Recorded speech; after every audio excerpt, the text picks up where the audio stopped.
Afternoon, evening, and good morning, as your time zone suggests. My name is Uche Mechi, and I'm a lecturer in education here at the Harvard Graduate School of Education. And I'm excited to welcome you all to today's episode of Education Now, a webinar series that was designed to respond to the dramatic changes in the field of education in the wake of the COVID-19 pandemic. You can submit your question and answers to your questions actually using the question and answer button at the bottom of the screen, where you will also find a way to get live transcriptions. And since we only have about 28 minutes left, I'm going to jump right into it and welcome our guests for today. So the first person that we have is Dora Demski.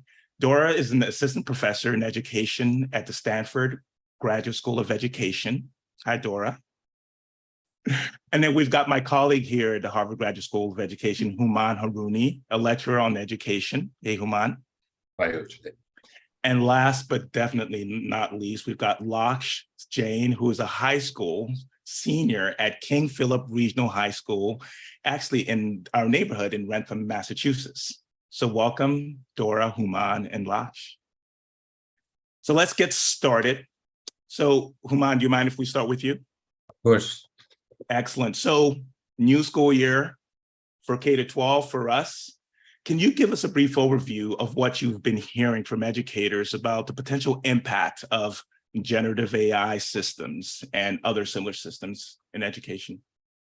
Well, the reactions now are very similar to reactions to any major technological change. So on one hand, you have a lot of people and businesses, etc., going around saying, we have the right solution, we know what to do, we have something new, shiny, amazing for you, is going to change your lives. And educators are kind of looking at this. The one people I speak to, they're trying to understand, okay, what is the new offering? How does it help? How does it not help? And then on the other side of that, you have people who are really ignoring it. And that's not a small number of people trying to pretend like it doesn't exist. Like any other shock that to the system, you try to maybe deal with it by pretending it's not there. In between, I'm talking to a lot of people who are trying to deal with the implications of the serious implications of this for their practice. And the biggest one that, of course, all of us have heard is, what does this mean when it comes to student work? Mm-hmm. But that's the thing that everybody concentrates on and kind of revolves around. And there are all kinds of solutions. I hear people talking about going back to, in-person exams, no more work being sent home, and then people who are saying, no, maybe we can do something a little bit. Maybe this means we have to completely rethink our attitudes towards our work, totally different expectations of students. In between all this, I'm finding a few people, but far too few, and all of my work right now in this area is dedicated to maybe expanding these numbers. And these are people who are just trying to explore. They're just trying to find out what this might mean. What is it that I need to learn? How can I geek out over this a little bit and be something other than a consumer or a victim of this new technology? I think as we talk about this and go around, we will see some hints towards what that might look like. The reality is none of us know. None of us are experts on this, not just here, even outside of here, even in the big tech companies. They don't know the impact yet, and they don't know the other opportunities. We're all in this together right now. Most definitely. And so earlier on, you mentioned like at the core of this is student work, and the core of this student work is to help student learning, ostensibly. So I know a lot of students are already experimenting, as you were talking about, Haroon. I'm Houman. So even though it's faculty and staff are, but the students definitely experimenting. So Laksh, I would love to hear from you. What are you hearing, or what are you doing? How are you experimenting? What are your thoughts? Yeah. So hi, everyone. So some ways I'm experimenting with this technology is that I use it a lot to help me with my writing. So I like to write articles every week, and different ways I use it is I use ChatGPT to see and edit my articles and to see if it's articulating my points. So many times I'm writing a piece and I'm not sure if it's understandable or if the audience could understand my technology. And oftentimes people would use editors, but I've decided to use ChatGPT to see if my audience can understand my articles. So I put into the prompt, like, here's my article, act as the average American. What do you think about this topic? What are you getting from this article? What insights are you receiving? And ChatGPT gives me a very detailed overview on what the article is actually outputting. So from there, I can learn and edit my articles based on ChatGPT's output to make my articles more informative and more better for my readers.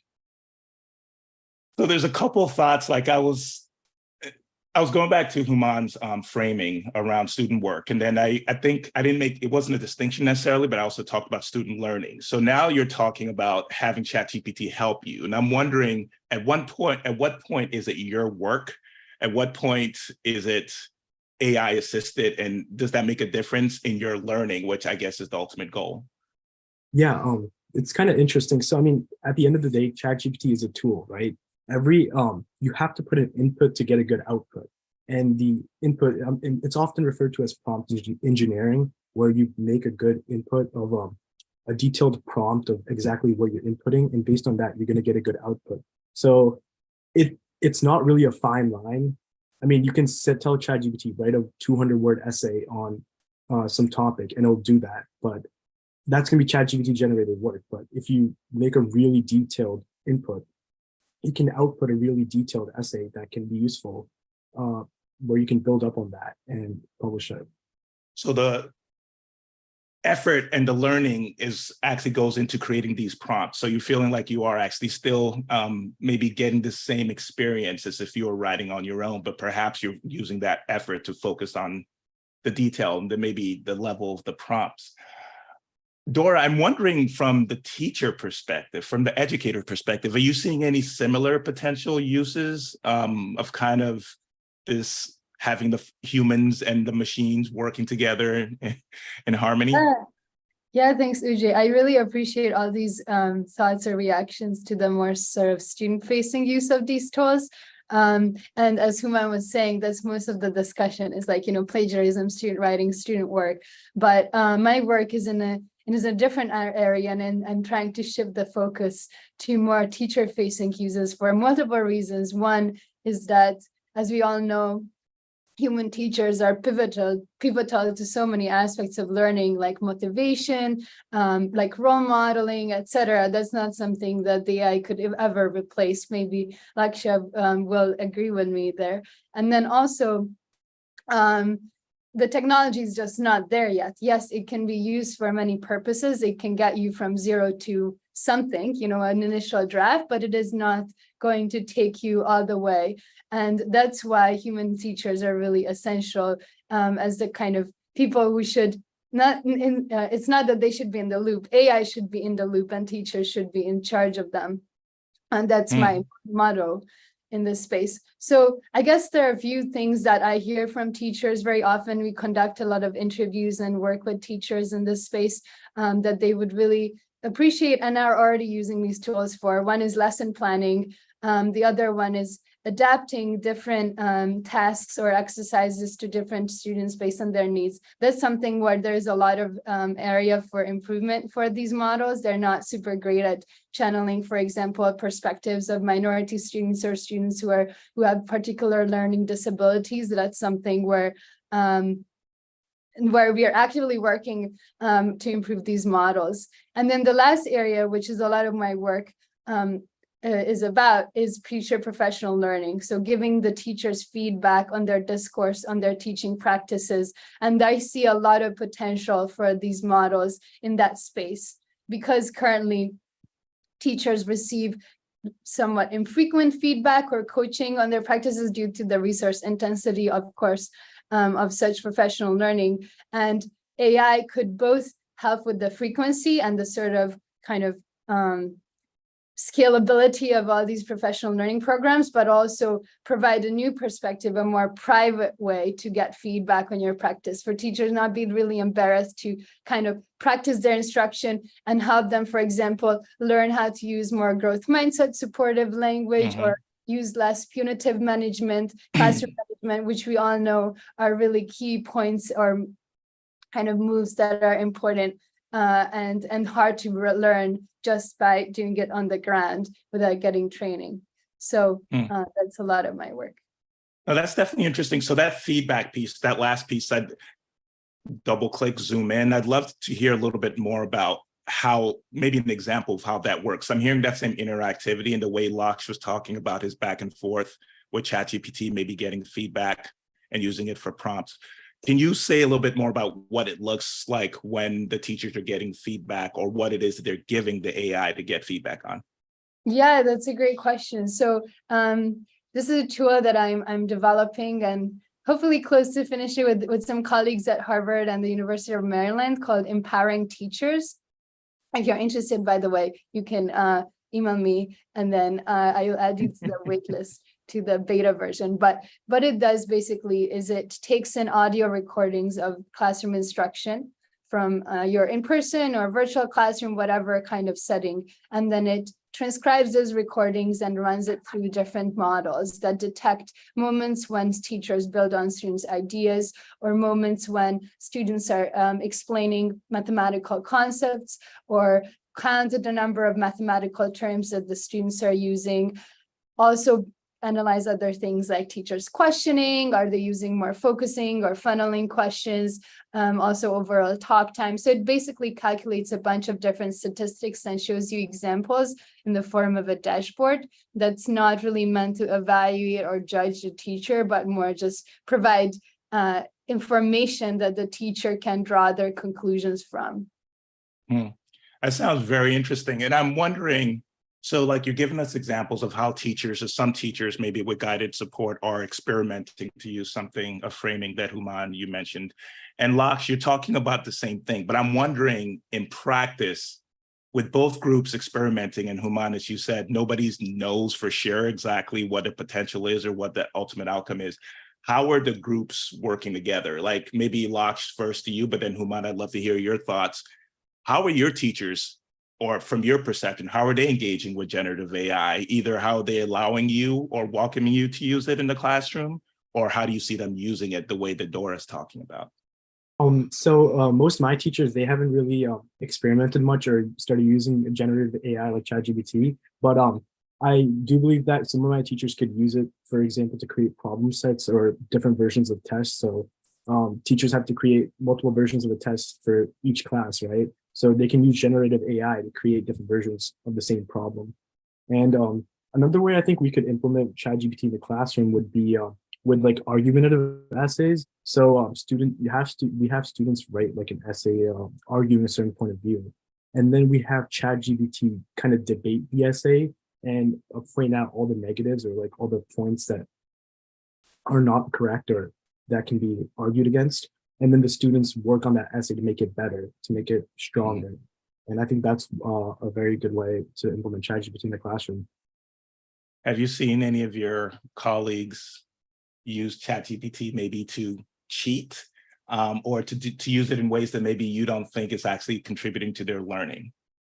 Yeah, I mean, I've seen it a lot with specifically like history or English homework assignments. So like people like they don't read a book, and then it's like you have to take notes or analyze some quotes. So people would use ChatGPT to do that. But I think it's mostly with busy work and homework that students are cheating. And it's not like they would have cheated anyway without ChatGPT. So, I mean, you have all these resources online. So it's not that ChatGPT is making cheating worse. It's just making it easier to cheat, if that makes sense. And I mean, it also begs the question of what is the point of an assignment like that? Because I mean, most of the students aren't really learning from just copying, like analyzing one quote or something.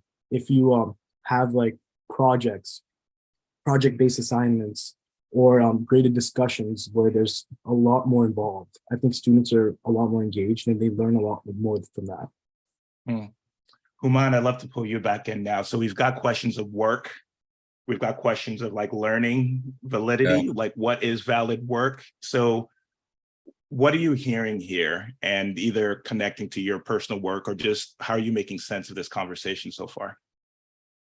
You know, so Laksh, you're a very good example of it yourself. And I think all of us here are actually, you didn't learn how to interact with this technology in your classes. You figured it out. Did you use any internet sources? Did you search and look up other people's examples and things like that when you were learning? No, mostly I just experimented with it. Okay, so it was like pure interest and experimentation. I think what's happening right now is that something that we might have known in education for a long time and have never really been able to face is finally staring at us. A very bold-faced thing, actually. And it's I'm going to say something that's really controversial for people who are in a school of education or have anything to do with education. I think we have been focusing way too much on student learning and student outcome. And that's like the sacrosanct element of education. Are students learning? Are they learning? What are they learning? How are they learning, etc. And maybe we got it all wrong. Maybe if we had been more prepared, we would have had a different perspective. Maybe the real criteria is not learning. It's not even work and performance. Maybe it is agency. Or Dora, to use your vocabulary, as you were saying, you were talking about empowering teachers. Maybe it's a matter of empowerment. The question, anything that you want to learn right now, the resources are out there. There's no longer a shortage of resources and expertise for you to go to. If you want any book, I can show you the secret websites that most people know where you can download it for free. And now we're not supporting that, by the way, just to be clear. But and now you have even tools that help you analyze that and distill it and ask it question. What are the relevant passages? The AI is not quite there, but we're just a breath away from it, where it can do that for us.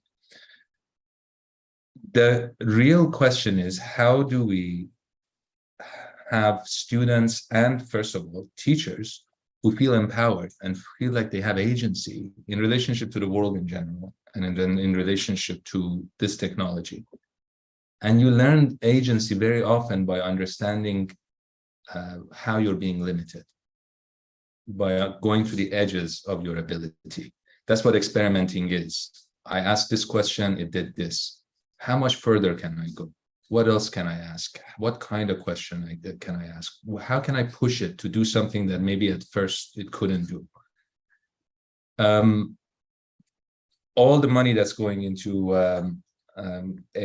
AI trainings, etc., very little of it is going into getting teachers to work with this tool in a really intimate way. Remember, if you go to ChatGPT, it doesn't look to you like a tool. It looks like a chat. It looks like a text box. It's really a chat bot. It looks like you're texting with somebody. Well, behind that, there's a whole program, and with a little bit of money and a very little training, they call it the API. You can actually start engaging how the program works, what are the parameters, etc. And that's when you really get to understand a little bit more about this thing and have a little bit more agency. That's what I'm hearing. I think we're on the verge of a real crisis, and we're trying to deal with it in the ways that we can. We're trying to be experts about it. We're trying to have good ideas, but it's quite possible that the very fundamentals of what we thought education was about are going to fly out the door soon. And go ahead. Well, that's kind of scary, right? I mean, it's very. If any new tool, the cell phone comes out. I remember some of my early research looking at how cell phones were being used in schools, and it's like the district comes up with its policy, the school kind of interprets its policy, and the teachers kind of do what they do, and they're still wrestling with it right now. Because it's scary when you're looking at it from afar, that's really fundamental change. Like how are people going to actually turn that into action? And I know, like I'm hearing Dora, you're talking about you're working with teachers, using it to work on their practice, perhaps. Locke, you're talking about you're using it yourself. You see ways that you can see your teachers using it. And I'm wondering where in this very cramped education field where we have to, like, there's certain things that like teachers have to do. Scope and sequence, you have to do this, and then teachers are social workers. How do we find that space, or how do we give that permission for people to experiment, not just in their own kind of, for their own personal work, Dora, with like getting feedback and so on and so forth, but also supporting how the students engage with this new technology, which could also be more threatening. So Dora, I'm wondering if, like, as you're working with the teachers on that feedback, they're actually, how these teachers, if you're having conversations with them about how they see their students engaging with the technology itself, or if perhaps engaging with the technology to help with their own work actually impacts how they think about it in general. A really great question.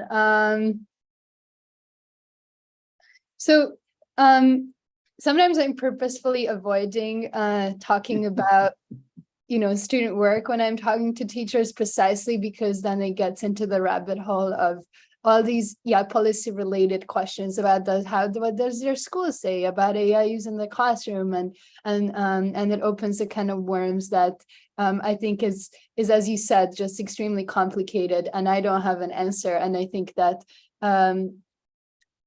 that it will take some time to develop the AI literacy skills, both for students and for the teacher, to be able to set like a framework that involves like responsible and safe use of these tools within the classroom and in a student-facing way. So, but to not completely avoid your question, there are ways in which, for example, these feedback tools that are about this course can integrate the student as well. So we actually just ran an experiment. This was in a tutoring, so not in a K-12 context, but I think I could see it being used in a K-12 environment, of teachers getting feedback on their talk time and the students getting feedback on their talk time, and that it was really motivating for the students. The students kept reflecting on, oh, I hit this mark. I'm talking like, I don't know, 50% of the time, or like 60% of the time, and they found it really engaging. So I think it actually like opens the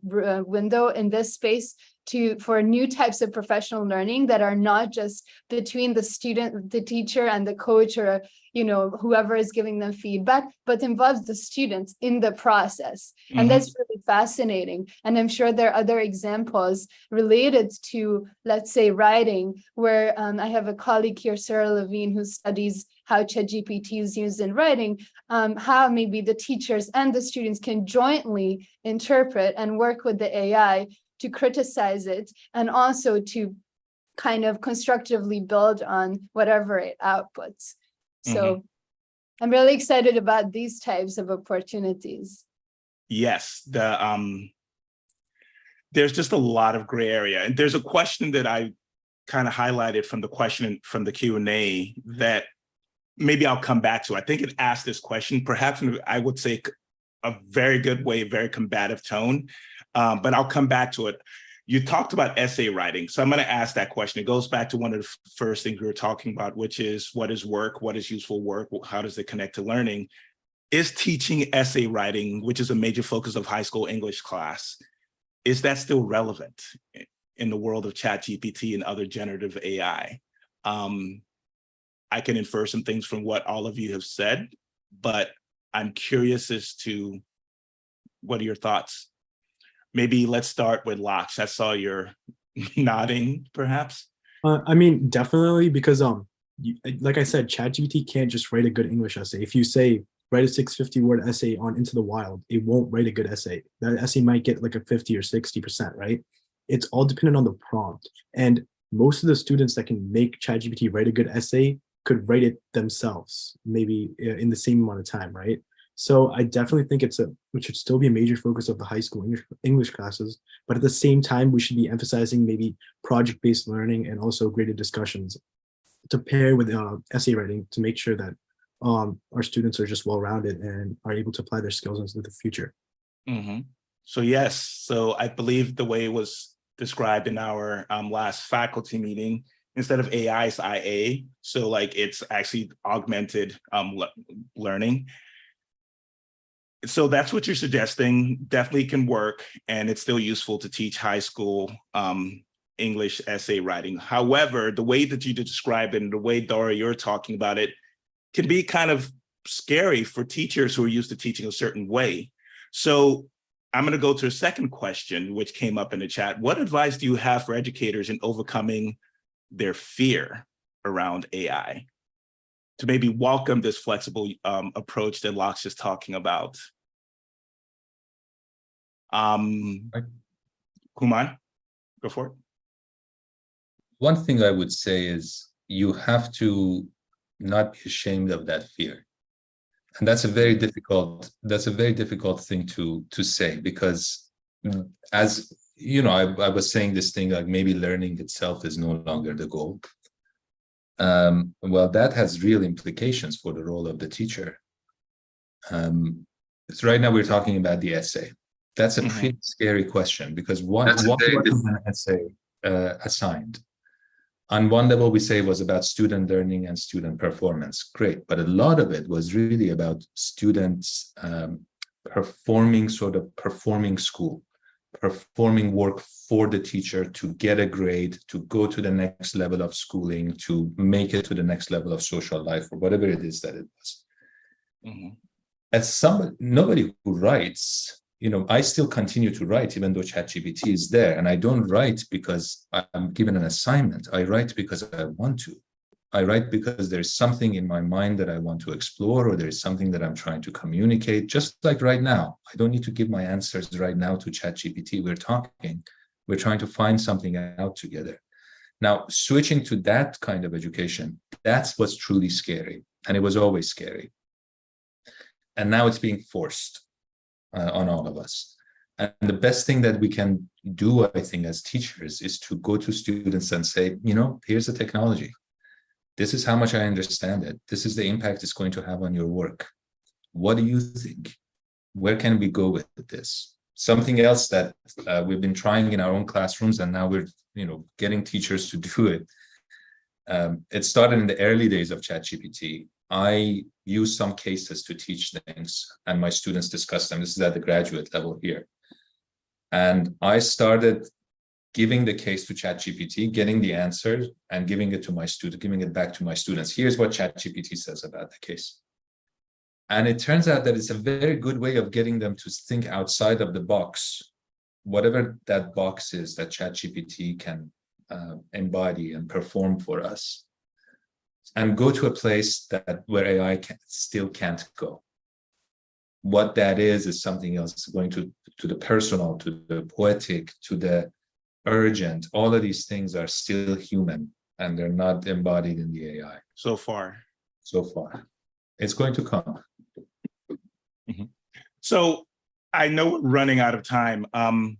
One common theme, and this is leading to maybe the last question I'm going to pull from the chat, is there is this trust in what the AI is giving you. Like Lakshya, you were saying, even if you're maybe don't trust it to write your essay, you're going to go back and forth with it and maybe trust how it's responding to your prompts. And Human, part of this experimentation is to get a sense, to build trust in what it can and can't do. And I guess a question that's related to that is, when teachers are getting feedback, Dora, this was directed directly at you, from the generative AI. Yes, I think you mentioned the privacy part. Maybe it's not another human being. It's one of the reasons that they trust it. But do you find anything else as far as how the teachers engage and maybe trust the actual feedback, not just the fact that there's not another human being in the picture? That's a great point. I mean, as with every type of feedback, there's always it's hard to reflect, you know, on our own practices, and probably especially those areas where, you know, maybe there's room for improvement. So in the type of feedback we give, we only focus on the positive things and celebrating that. So that helps. So in a way, I guess, yeah, we avoid touching on those more sensitive areas, or you should do less of this, or you should do, like, I don't know, you should avoid those types of things, but more, here are some moments when you built on a student's idea. Now let's look at that. So let's reflect on like how you could use this practice more in your teaching. So and I think teachers generally appreciate that. There are we do get feedback from them about inaccuracies and how they disagree with it, especially when it comes to the transcription. Transcription is just not great all the time. But then also about like, missed cases of, oh, yeah, here I built some student's idea and it wasn't flagged by the model. So obviously that those things happen, but I guess as a tool that provides a room for reflection, it still works because it does actually improve teachers' practices. We conducted, like at this point, I think 4 randomized control trials on this and found that it actually improves their practices. So I think to get it to be even more effective, yes, we need to improve the technology, but I don't think you're ever going to make it perfect, just like you're not going to make a human coach perfect. And the same feedback or same coach may not work for every teacher, and some teachers may hate this type of a thing, like automated feedback, just like I don't use a Fitbit when I'm exercising. So it's all like very, very personal, and I don't think there's ever going to be a one-size-fits-all solution, but yeah, we can try to make it as adaptive and helpful to different teachers. No, great. No, I think this is a great stopping point. There's so many possibilities with this technology. We don't know exactly what it can and can't do. It's changing so frequently. There's no expert, as Human was telling us, but there's so many different people who are trying it out. How do we make space for that to actually happen in a way that we can learn from and actually then build that into our practices? So there's so many more questions to ask, but I want to thank all 3 of you for participating in this conversation. Hopefully this was helpful for you as well as the people listening in on Zoom. So thank you, Dora, Human, and Laksh. Thank you so much. Thank you, Jay. Thank you. Thank you all. Thank you for the great moderation. Thank you.